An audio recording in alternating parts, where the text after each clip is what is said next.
Assalamualaikum warahmatullahi wabarakatuh. Alhamdulillahirabbil alamin. Pada kali ini dari Pergunu Kabupaten Pasuruan mengadakan kajian, yakni ngaji aswaja. Kali ini beliau kita perkenalkan, yakni Ustadz Fuad MPD. Beliau sekretaris LPM PJ Kabupaten Pasuruan dan beliau sangat getol di dinamika keilmuan, khususnya di kitab kuning. Nah, pada sesi kali ini kita ingin mengulik atau mengaji tentang aswajah ahli sunnah wal jamaah, yang kalau dalam segi kategorinya yakni an-nahdiyah. Nah, mengawali menjadi prolog, ahli sunnah wal jamaah pada era sekarang terus dibahas dan terus dikaji. Akan tetapi ada sisi-sisi semisal ada orang-orang yang mempunyai pikiran tentang terlalu kanan akhirnya radikal, terlalu kiri akhirnya liberal. Nah, di sini kan kalau bahasa di NU ada moderasi, ada tawasud. Nah, bagaimana memahami tentang ahli sunnah wal jamaah tapi an-nahdiyah? Monggo, pinten-pinten ya napa makna dari aswajah an-nahdiyah. Assalamualaikum warahmatullahi wabarakatuh. Waalaikumsalam warahmatullahi wabarakatuh. Saya hormati Ketua PJ Pergunu Kabupaten Pasuruan, Ustaz Abdul Muhid, dan yang saya hormati pula host Gus Najih Samsudini. Langsung saja, sebelum saya menguraikan secara detail tentang apa itu aswajah an-nahdiyah, perkenalkan, nama saya adalah Nur Fuad. Saya sekretaris LBM PJNU Kabupaten Pasuruan dan juga staf pengajar di madrasah diniyah di beberapa pondok pesantren.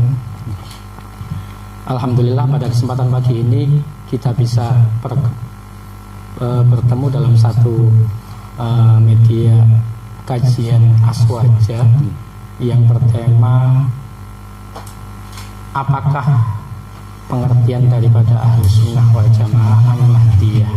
Ya, itu tema yang paling utama yang akan kita bahas di pertemuan pagi ini. Oke, para pemirsa Media Center PJNU Kabupaten Pasuruan, perlu saya tautiah atau muqaddimah bahwa hasanah pembahasan ahli sunnah wal jamaah ini sejak dahulu memang sudah menjadi perdebatan yang sengit. Hal ini bermula dari satu hadis yang disampaikan oleh Rasulullah SAW, yang isi hadis tersebut adalah iftaraqatil yahudu ala ihda wa sab'ina firqatan waftaraqatin nasara ala snataini wa sab'ina firqatan wa sataftariku ummati ala salasin wa sab'ina firqatan an-najiyah minha wahidah wal bakuna halka. Kila man an-najiyah ya Rasulullah? Hum ahlus sunnah wal jamaah. Kila wa man ahlus sunnah wal jamaah? Qala man ana alaihi wa ashabi. Itulah punjer atau sumber utama perdebatan yang selama ini sengit diperdebatkan. Semua mengklaim dirinya adalah ahlul firqah yang najiyah atau golongan yang selamat. Ya. Tapi ada hal-hal yang perlu diklarifikasi dari hadis ini, bahwa seluruh golongan yang setelah Rasulullah wafat ini akan terpecah menjadi 73 golongan yang satu adalah golongan yang selamat dan yang lainnya adalah golongan yang halka yang masuk neraka. Nah inilah yang menjadikan kekhawatiran para firqah-firqah yang ada, yang masing-masing mereka mengklaim dirinya adalah Ahlus Sunnah wal Jamaah. Tapi tidak semuanya firqah yang ada ini mengaku atau mengklaim dirinya sebagai aswaja. Seperti halnya Syiah ini tidak pernah mengaku dirinya aswaja, melainkan mereka adalah firqah Ali atau muhibbi Ahlul Bait. Kemudian istilahnya tidak semuanya firqah yang ada ini mengaku Ahlus Sunnah wal Jamaah, tapi di akhir-akhir era ini ya, khususnya di Indonesia ada sekte-sekte baru yang di situ golongan transnasional cenderungnya adalah radikal, mengaku penegak sunnah tapi sejatinya adalah penghancur sunnah. Nah mereka itu bahayanya mengaku sebagai Ahlus Sunnah wal Jamaah. Itu yang membahayakan. Makanya perlu kita kaji secara detail sebenarnya Ahlus Sunnah wal Jamaah An-Nahdiyah itu siapa? Kok ada embel-embel An-Nahdiyah? Ya ini An-Nahdiyah ini sebenarnya istilah sebagai khosois. Khosois itu pembeda, ya. Pembeda dari aliran aswaja yang lain yang mengaku-ngaku aswaja. Sehingga tidak ada embel-embelnya An-Nahdiyah. Bahaya nanti kalau nggak ada embel-embelnya An-Nahdiyah. Karena sekarang banyak firqah atau sekte yang mengaku sebagai golongan Ahlus Sunnah wal Jamaah. Nah, kita kupas dari hadis tadi ya. Sataftariku ummati ala salasin wa sab'ina, umatku akan terpecah menjadi 73 golongan. An-najiyah minha wahidah, yang selamat hanya satu golongan, wal baguna halka, dan golongan yang lain akan hancur dan masuk neraka. Nah ini setelah berabad-abad lamanya ya, ulama ini mengkaji atau melakukan ijtihad baik dalam hal akidah ya, kemudian dalam syariah, dalam akhlak. Dan para ulama ini berhasil merumuskan beberapa konsep-konsep tentang Ahlus Sunnah wal Jamaah. Makanya kalau kita ucapkan Ahlus Sunnah wal Jamaah An-Nahdiyah, maka tentunya ini langsung mengarah pada golongan yang as-sawatul a'zam. As-sawatul a'zam ini adalah golongan yang mayoritas. Siapa golongan yang mayoritas? Nah, ini banyak ulama yang sudah menjelaskan tentang golongan mayoritas ini ya. Di antaranya adalah Syarihu Ihya Ulumuddin. Beliau adalah Syekh Al-Murtadha Az-Zabidi dalam karyanya kitab Ittihafus Sadatil Muttaqin. Beliau mengatakan idza utriqu Ahlus Sunnah wal Jamaah fal muradu minhum al-Asy'ariyah wal Maturidiyah. Ketika kita membahas siapa Ahlus Sunnah wal Jamaah, ketika diucapkan Ahlus Sunnah wal Jamaah, maka secara otomatis yang dimaksud adalah golongan Asy'ariyah al-Maturidiyah. Dalam hal teologi, dalam hal tauhid, akidah, rujukannya Ahlus Sunnah wal Jamaah ada dua, yaitu Imam Abu Hasan al-Asy'ari, kemudian yang kedua Imam Abu Mansur al-Maturidi. Ini rujukan Ahlus Sunnah wal Jamaah dalam hal teologi. Adapun dalam hal syariah, fikih, Ahlus Sunnah wal Jamaah ini berpegang teguh pada madzhabul arba'ah. Yang pertama adalah Al-Imam Malik, yang pertama adalah Al-Imam Nu'man bin Sabit, Imam Hanafi. Beliau ini masih berada di era tabi'in ya. Yang kedua Imam Maliki, yang ketiga Imam Syafi'i, dan yang keempat Imam Hambali. Dalam hal fikih atau syariah, Ahlus Sunnah wal Jamaah berpegang teguh pada 4 madhab ini. Adapun dalam hal akhlak tasawuf, Ahlus Sunnah wal Jamaah mengikuti madhabnya Al-Junaidi dan madhabnya Imam Ahmad Al-Ghazali. Nah itu penjelasan tentang akidah Ahlus Sunnah wal Jamaah An-Nahdiyah. Nah jadi Abu Hasan al-Asy'ari ini beliau ini sebenarnya 20 tahun menekuni ilmu kalam. Beliau berguru pada seorang ulama ahli kalam, ulama Mu'tazilah yang bernama Abu Ali Al-Jubai. Dan pada akhirnya beliau sendiri ini, Imam Abu Hasan Asy'ari ini tidak seret dengan akidah Mu'tazilah. Bahkan beliau ini mendebat gurunya sendiri. Ya. Suatu ketika setelah beliau khalwah di gua selama beberapa hari, beliau keluar pas waktu itu melaksanakan khutbah Jum'ah. Setelah khutbah, setelah sholat Jum'ah selesai, beliau menanggalkan jubahnya dan berkata, akidah yang selama ini saya anut Mu'tazilah sekarang saya buang, dan sekarang saya sudah merumuskan akidah yang baru, yaitu Ahlus Sunnah wal Jamaah. Sedikit akan saya kutip perdebatan antara Syekh Abu Hasan Al-Asy'ari dengan gurunya Abu Ali Al-Jubai.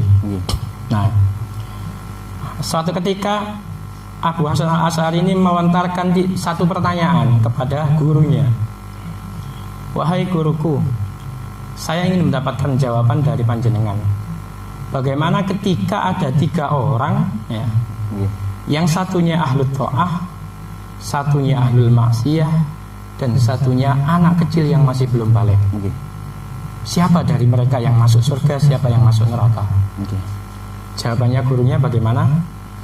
Gurunya pun menjawab, yang ahlu ta'ah masuk surga, yang ahlu maksiat masuk neraka, anak kecil yang belum balik baina manzilataini, menempat di tempat yang tidak di neraka juga tidak di surga. Nah, dari ini bertanya lagi, Syekh Abu Hasan Asy'ari mengejar terus jawaban dari gurunya ini. Lantas kalau anak kecil itu protes kepada Allah, ya Allah, kenapa Anda jadikan sebagai anak kecil yang sebelum balik Anda sudah menjemput ajal saya? Seandainya saya sampai dewasa dan balik, saya kan pasti akan masuk surga. Nah, bagaimana kalau seperti itu, wahai guru? Gurunya menjawab, ya Allah akan menjawab, saya tahu kalau kamu ini saya hidupkan sampai masa waktu yang lama, kamu ini akan menjadi orang yang tidak taat kepadaku, orang yang durhaka, sehingga kamu malah masuk neraka. Ini branded terus. Iya, branded terus gitu. Nah, loh, akhirnya Syekh Abu Hasan Asy'ari tanya lagi, kalau begitu ahlu maksiat bisa protes juga, wahai guruku. Protesnya seperti ini, ya. Kalau ya Allah, ini ahlu maksiat akan protes seperti ini. Ya Allah, kenapa Anda jadikan saya sebagai orang yang ahli maksiat, sementara Anda tahu saya ini akan mati dalam keadaan maksiat? Kenapa kok tidak Anda jadikan saya sebagai ahlu ta'ah saja? Nah, dari situ gurunya sudah mentok mandek, tidak bisa menjawab bahwa teologi Mu'tazilah ini sebenarnya hancur di saat itu. Buktinya Abu Ali Al-Jubai sebagai guru ini tidak bisa menjawab. Kita semua tahu bahwa Mu'tazilah ini adalah sekte yang mendewakan logika, mendewakan akal, ya kan? Yang tidak masuk akal tidak akan diterima. Nah itu. Sementara ini Abu Ali Al-Jubai ini untuk menjawab pertanyaannya muridnya Syekh Abu Hasan Asy'ari seperti ini aja sudah mentok, tidak bisa menjawab. Nah, dari sinilah kita tahu persis bahwa Ahlus Sunnah wal Jamaah ini adalah golongan yang tawasud, ya, yang berada di tengah-tengah, yang tidak ekstrim kanan, juga tidak ekstrim kiri, tidak radikal, juga tidak liberal. Nah itu cikal bakal daripada lahirnya golongan atau sekte Ahlus Sunnah wal Jamaah yang disinyalir bahwa golongan inilah satu-satunya golongan yang akan selamat dan masuk surga. Semoga kita semuanya, Gus, menjadi golongan yang Ahlus Sunnah wal Jamaah dan Ahlil Jannah, amin ya rabbal alamin. Selanjutnya saya akan mengutip sebagian daripada yang membedakan antara Abu Hasan Al-Asy'ari dan Abu Al-Mansur Al-Maturidi ini bagaimana. Kenapa kok Ahlus Sunnah wal Jamaah ini punya dua rujukan dalam hal teologi, Asy'ariyah, Abu Hasan Asy'ari dan Abu Mansur Al-Maturidi. Padahal ini kan beda, tapi perbedaannya ini tidak menjadi masalah. Istilahnya tidak menjadi satu prinsip. Hanya dalam beberapa hal. Akan saya kutip satu hal saja. Misalnya di madhab Al-Maturidi, Abu Mansur Al-Maturidi ini Gus, ini mengatakan tentang istisna, ya, istisna fil iman. Misalnya ya, seorang muslim mengatakan, saya adalah orang yang beriman kepada Allah, insya Allah. Itu istisna namanya. Istisna. Ya. Menurut golongan Abu Hasan Al-Asy'ari, ucapan seperti ini tidak berbahaya. Tidak berbahaya. Istilahnya dia masih menjadi orang yang beriman. Tapi golongan Abu Mansur Al-Maturidi mengatakan tidak boleh ucapan istisna seperti itu. Jadi saya adalah mukmin insya Allah. Menurut Maturidi tidak boleh, menurut Asy'ari boleh. Tidak membahayakan terhadap imannya. Itu satu. Kemudian yang kedua, ada perbedaan lagi masalah kudrahnya Allah. Jadi ketika Allah itu punya iradah, punya kehendak untuk menciptakan makhluk, ya, cukup dengan mengucapkan kalimat kun. Ini hanya sekedar gambarannya. Nah, ini madhab Asy'ari mengatakan tidak ada bedanya antara kudrah dengan takwin. Sementara Maturidi ini beda. Jadi ada istilah takwin. Takwin itu penciptaan. Nah, mukawwinnya, pencipta ini apa itu namanya? Selain daripada orang yang punya kudrah, istilahnya perkara lain lah, perkara lain. Nah, hanya ini. Tapi ini perbedaan yang tidak menjadi satu prinsip. Artinya dalam teologi sah-sah saja yang perbedaan seperti ini. Makanya dalam hal teologi Ahlussunnah wal Jamaah tetap mengkanter dua pendapatnya Abu Mansur Al-Maturidi dan Abu Hasan Al-Asy'ari. Nah, perlu diketahui ya bahwa Abu Hasan Asy'ari ini adalah termasuk salah satu dzurriyyah atau keturunannya salah seorang sahabat Rasulullah yang dekat dengan Rasul, yaitu Abu Musa Al-Asy'ari. Ya, jadi Abu Musa Al-Asy'ari ini sahabat. Nah, nanti keturunannya menurunkan seorang pencetus akidah Ahlussunnah wal Jamaah, perumus akidah Ahlussunnah wal Jamaah yang bernama Abu Hasan Al-Asy'ari. Jadi beliau ini adalah keturunannya sahabat Abu Musa Al-Asy'ari. Nah, itu salah satu daripada keistimewaan madhab Ahlussunnah wal Jamaah. Jadi saya ulang lagi, tadi Al-Murtadha Az-Zabidi di dalam kitab Ittihafu Sadatil Muttaqin sudah menegaskan secara tegas, idza utriqu Ahlussunnah wal Jamaah fal muradu bihim al-Asy'ariyah wal Maturidiyah. Yang dimaksud adalah Imam Asy'ari dan Imam Al-Maturidi. Nah, sekarang beralih pada syariah. Syariah atau fikih, kita madhab Ahlussunnah wal Jamaah ini berpegang pada 4 madhab. Ya. Jadi 4 madhab ini adalah tonggak utama daripada syariatnya Ahlussunnah wal Jamaah. Nah, kita Ahlussunnah wal Jamaah mensyariatkan taklid. Taklid atau percaya pada pendapat ulama tanpa harus mengetahui dalilnya. Ya. Itu pengertian taklid, bukan tabi. Bukan. Beda. Jadi taklid ini adalah sesuatu keyakinan yang kita yakini di akidah Ahlussunnah wal Jamaah. Ya. Sementara di madhab lain, di sekte lain seperti sekte Sawah, Salafi, Wahabi, mereka tidak percaya taklid. Tuh. Dan harus difahami juga ya bahwa 3 unsur dalam teologi, dalam apa itu namanya akidah, dalam paham Ahlussunnah wal Jamaah. Yang pertama adalah unsur teologi, ya. Yang kedua adalah unsur syariah, dan yang ketiga adalah unsur akhlak tasawuf. Ini harus satu paket. Karena apa? Syariah ini tidak mungkin berdiri di atas akidah yang sakimah, akidah yang rusak. Jadi orang tidak mungkin sholatnya itu dianggap sah kalau akidahnya masih belum benar. Nah, betul. Sekarang saya kupas akidahnya orang Salafi Wahabi ini adalah akidah tajsim wa tasbih. Nggih, tajsim. Mereka tidak mempercayai takwil. Mereka dalam menanggapi ayat-ayat mutasyabihat Nggih.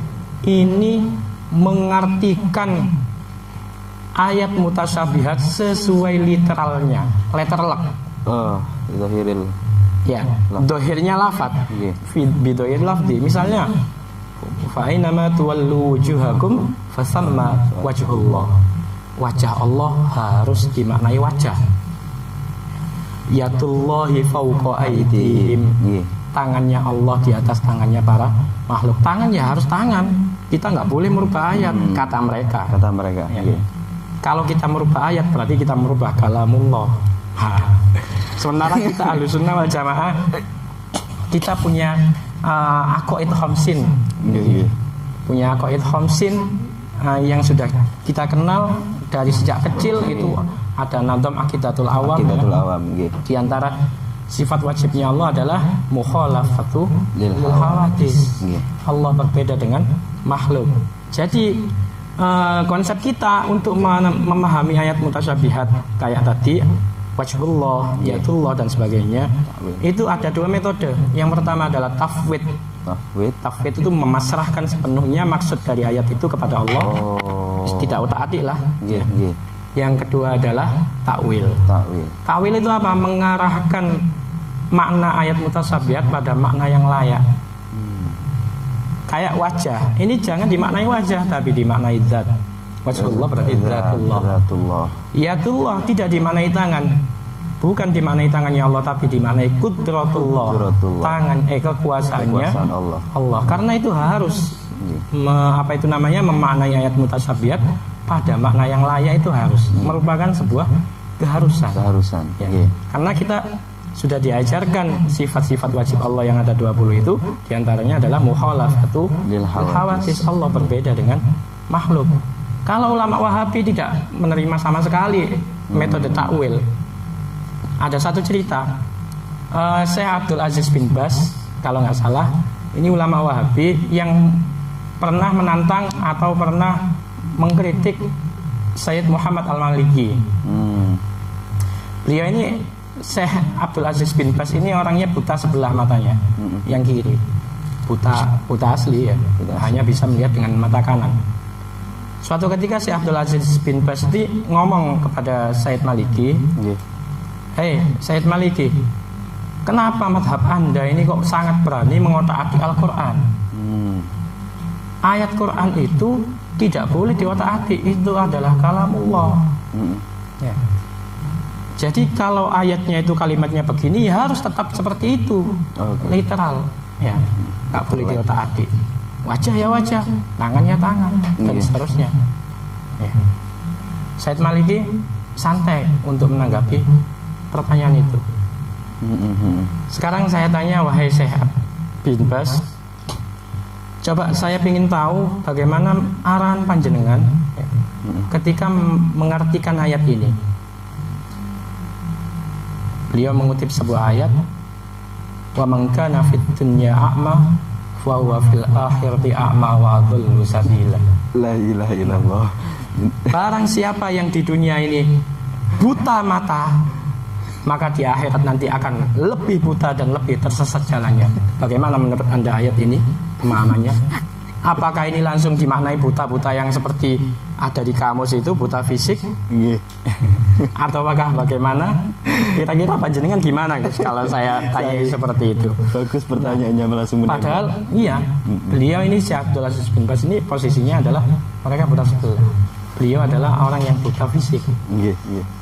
Akhirnya beliau Syekh Abdul Aziz bin Baz tidak jawab, langsung pergi dari majelis itu. Yang gak enak mau jawab gimana? Masa mau saya artikan maksudnya barang siapa yang di dunia ini matanya buta sebelah, nanti di akhirat akan buta kedua-duanya. Kan nggak mungkin.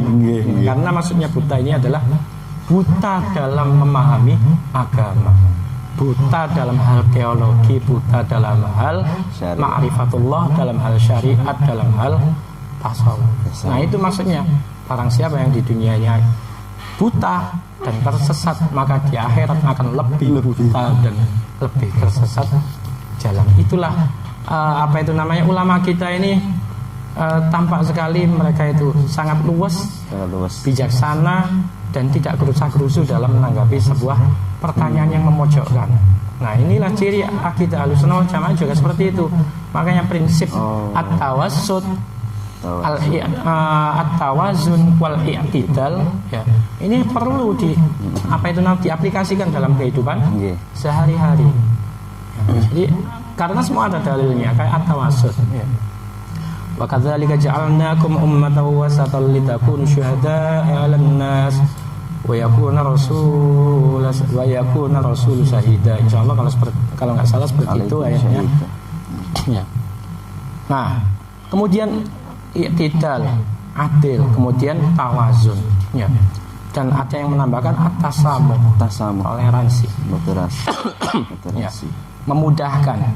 Jadi agama Islam ini harus benar-benar menjadi rahmatan lil alamin.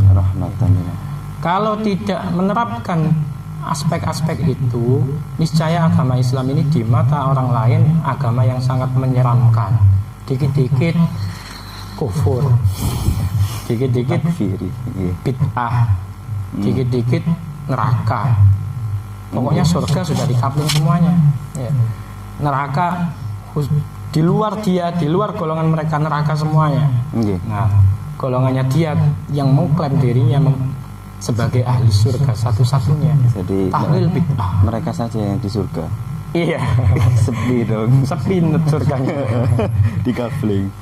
Jadi apa itu namanya? Prinsip-prinsip kayak at-tasamuh, at-tawazun, al-i'tidal, at-tawassut, ini adalah prinsip-prinsip yang pokok di dalam akidah Ahlussunnah wal Jamaah. Jadi moderasi beragama ini sangat perlu sekali diterapkan, lebih-lebih di zaman yang secarut-marut seperti saat sekarang ini. Ini kita lebih perlu memperkuatkan lagi akidah Ahlussunnah wal Jamaah kepada generasi-generasi muda kita, anak-anak didik kita, dan semua lapisan masyarakat. Kalau perlu semuanya kita kampanyekan tentang akidah Ahlussunnah wal Jamaah. Karena kunci utama kedamaian, ketentraman, dan keutuhan negara Republik Indonesia ini adalah karena masih memegang teguh akidah Ahlussunnah wal Jamaah An-Nahdliyah, yang dalam hal ini khusus ada wadah, yaitu Nahdlatul Ulama. Mungkin cukup itu dulu apa yang bisa saya sampaikan. Ada selanjutnya di pertanyaan yang kedua, biar lebih ada nilai pengaplikasian dalam teman-teman berguru. Di sini pertanyaannya, bagaimana cara menguatkan faham Aswaja An-Nahdliyah guru-guru di lingkungan PJ Pergunu?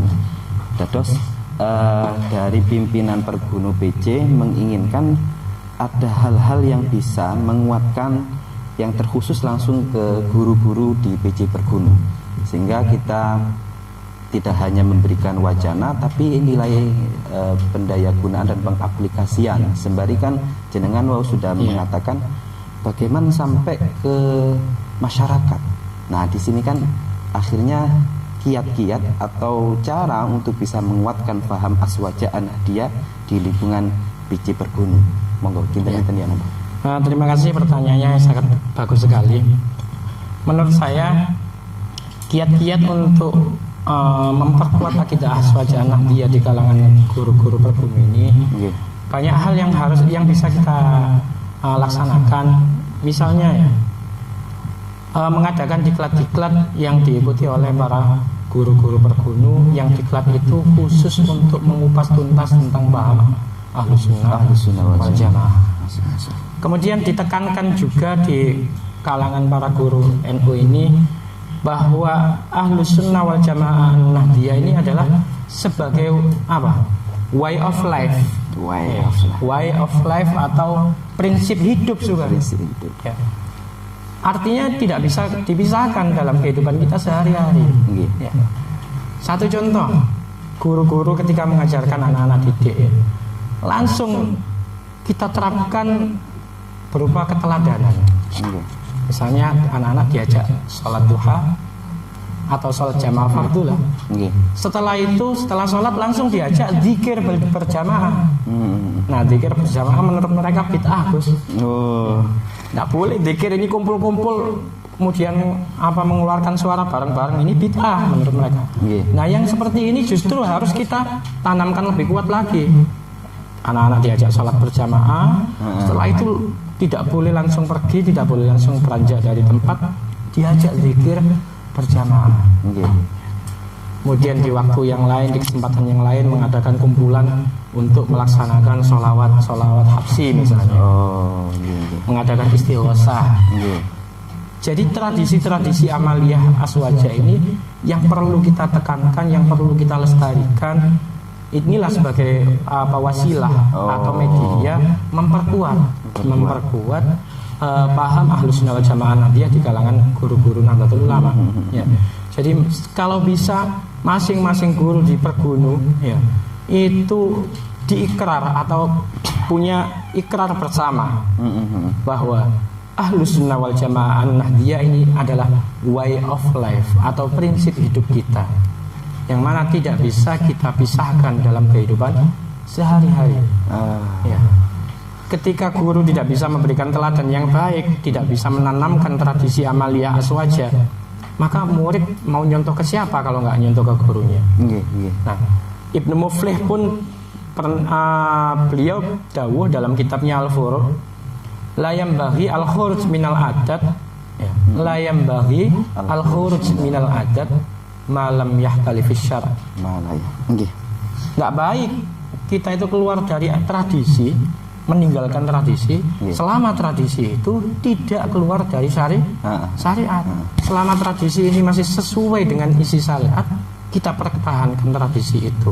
Manakiban, tingkepan, tahlilan, istighosah, mulutan dan sebagainya. Ya. Oke lah mereka anggap ini tradisi.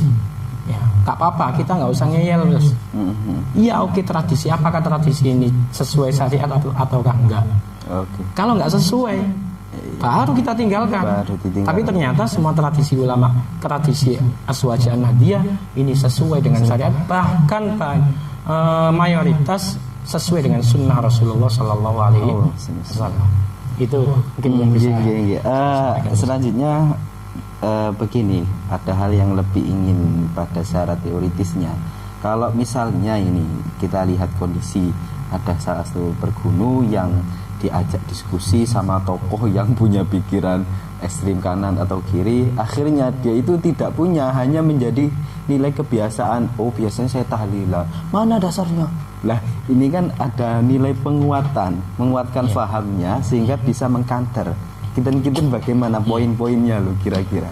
Ya makanya tadi sudah saya katakan di antara kiat-kiatnya yang perlu untuk diadakan adalah mengumpulkan semua guru-guru yang ada di lingkungan Pergunu, kemudian diajak mengikuti workshop atau diklat-diklat yang di situ menghadirkan narasumber yang kompeten, benar-benar kompeten di dalam mengupas tuntas tentang paham Ahlus Sunnah wal Jamaah, sehingga mereka tahu persis posisi aswaja Nahdliyah ini sebenarnya kayak apa, sepenting apa. Ya, jadi oknum-oknum Pergunu yang sebenarnya awalnya ngambang, ya. Pokoknya, iya katanya jenengan kan tidak semua kan, masa semuanya seperti itu. Yang ngambang sebenarnya ikut-ikutan, ya, nggak tahu dasarnya, ini jadi tahu nanti. Jadi ada ghirah, ya. Jadi guru yang ada di lingkungan Pergunu ini harus menerapkan dalam semua aspek, menerapkan Ahlus Sunnah wal Jamaah dalam semua aspek. Ya. Pertama amaliyah. Ya. Amaliyahnya harus sesuai dengan Ahlus Sunnah wal Jamaah. Gelem tahlilan dan semacamnya. Ya. Kemudian di samping amaliyahnya itu ikut aswaja Nahdliyah, kemudian fikrohnya ini. Ya. Fikrohnya ini, pemikirannya, jalan pikirannya ini jangan sampai konslet, jangan sampai terkontaminasi oleh paham-paham di luar aswaja. Yang mana sekarang doktrin mereka itu sangat menggiurkan, terus. Ya. Gimana itu? Doktrinnya mereka itu disertai dengan hujjah Al-Quran dan hadis. Sehingga kalau kita tidak benar-benar kuat menyangga, ya kita akan mudah ikut terhipnotis atau tercuci pikiran kita, ya tercuci otak kita untuk mengikuti mereka. Ya, amaliyahnya harus aswaja, fikrahnya harus aswaja. Kemudian yang selanjutnya harokahnya, ya, harokah atau pergerakannya juga harus aswaja. Gerak-geriknya dia harus sesuai dengan aswaja nahdiyah. Dan yang terakhir hirohnya, semangatnya itu harus semangat aswaja. Jadi 4 hal ini tidak boleh, 4 hal ini tidak boleh ditinggalkan, mutlak harus dilaksanakan. Mulai amaliyah, fikrah, harokah, dan hiroh ini harus diterapkan di lingkungan pergunu, sehingga penguatan akidah Ahlussunnah wal Jamaah dia benar-benar bisa tercapai di kalangan pergunu. Terima kasih. Jawaban yang sangat luar biasa dari Ustadz Fuad yang teman-teman harus dipahami dan memang menjadi kehidupan dalam cara pola kehidupannya.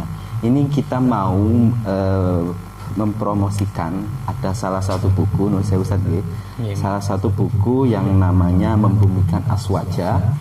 Ini langsung ditulis oleh Dr. Kiai Asep Saifuddin Halim, Ketua Umum PP Pergunu. Jadi beliau menulis buku Membumikan Aswaja, pegangan para guru NU. Sehingga kajian pada kali ini dengan kita bertanya sama Ustadz Fuad MPD ini adalah mendalikan untuk penguatan yang mana dari pimpinan pusat, yakni Ketua Umum Pergunu, yakni Yai Asep, sudah membuat bukunya. Ya, terima kasih. Ini menjadi gambaran terakhir, ada closing statement dari jenengan untuk pada tema tentang meneguhkan kembali faham aswaja an-nahdiyah guru-guru di lingkungan PJ Pergunu. Menjadi penutup juga, monggo jenengan berikan closing statement bagaimana aswaja an-nahdiyah khususnya PJ Pergunu Pasuruan. Terima kasih. Sebenarnya ini bukan kapasitas saya untuk mengajak atau mendahului, tapi kita harus punya komitmen yang kuat. Jadi dalam closing statement ini saya hanya ingin mengajak kepada para guru-guru Nahdlatul Ulama di lingkungan Pergunu, marilah kita jadikan aswaja an-nahdiyah ini sebagai way of life sungguhan atau prinsip hidup kita sehari-hari. Marilah kita perkuat paham Ahlussunnah wal Jamaah ini untuk generasi-generasi kita setelah kita, ya, yang di antara cara menguatkan itu ya tadi itu mulai dari amaliyah kita harus memberikan keteladanan yang baik pada anak-anak didik. Kemudian fikrah kita, jalan pemikiran kita juga harus selaras dengan paham Ahlussunnah wal Jamaah. Kemudian harokah kita, ya, harokah atau pergerakan kita juga harus selaras dengan akidah Ahlussunnah wal Jamaah. Dan yang terakhir kita harus punya hiroh atau semangat juang yang tinggi untuk melangsungkan akidah Ahlussunnah wal Jamaah, karena kita yakin seyakin-yakinnya bahwa al-firqatun najiyah, firqah yang selamat ini adalah akidah Ahlussunnah wal Jamaah an-nahdiyah ini, yang ala an-nahdiyah ini. Karena ini terbukti firqah yang kita ikuti ini adalah satu-satunya firqah yang masih mengamalkan sunnah, ya, masih mengamalkan ijtihad ulama, dan masih menerima qiyas dan sebagainya. Kita nggak usah tergiur dengan faham-faham di luar akidah aswaja an-nahdiyah, walaupun mereka berhujjah dengan Al-Quran dan Al-Hadis, ya. Sejatinya mereka hanya berhujjah tapi tidak sampai ke hati nurani. Ayat Quran hanya sebatas di tenggorokan saja, nggak sampai ke relung hati, ya. Kalau kita sudah sangat jelas kita ittiba pada salafun saleh, ya. Golongan kita adalah as-sawadul a'dham, golongan mayoritas, ya. Fa'alaikum bis-sawadil a'dham. Pernah kalau nggak salah Abu Hasan Al-Basri berkata, idza ra'aitum ikhtilafan katsira fa'alaikum bis-sawadil a'dham. Ketika kalian melihat atau menyaksikan banyak perbedaan, maka ikutilah golongan yang mayoritas. Dan kita ketahui bersama yang mayoritas saat ini adalah Aswaja An-Nahdiyah. Mungkin itu kalau statement yang bisa saya sampaikan. Terima kasih. Terima kasih, luar biasa. Ini kajian ngaji Aswaja dari PJ Pergunu. Ini ada informasi sangat penting, yakni ayo urunan bangun rumah sakit NU. Monggo bisa langsung cek di bawah aja tulisannya. Dan informasi juga memang langsung dari PJ Pergunu tentang sensus nasional guru NU. Monggo untuk bisa login ke website Pergunu biar si Mas Pergunu ini memang terus naik, karena kita itu masih belum ada sensus dari PJ Pergunu. Teman-teman guru yang ada di lingkungan Nahdlatul Ulama, monggo bisa mensukseskan, utamanya ayo urunan bangun rumah sakit NU. Oke, terima kasih atas waktunya Ustadz Nur Fuad MPD. Beliau sangat luar biasa, sudah mengulik sampai ke akarnya, dan kita bisa memahami bagaimana Ahlu Sunnah wal Jamaah An-Nahdiyah. Dan semoga kedepannya PJ Pergunu bisa lebih masif dan bisa memberikan kontribusi utamanya pada masyarakat, para guru-guru. Amin ya rabbal alamin. Dari saya Muhammad Najih Samsudin, mohon maaf bila ada kesalahan. Terima kasih. Assalamualaikum warahmatullahi wabarakatuh. Waalaikumsalam warahmatullahi wabarakatuh.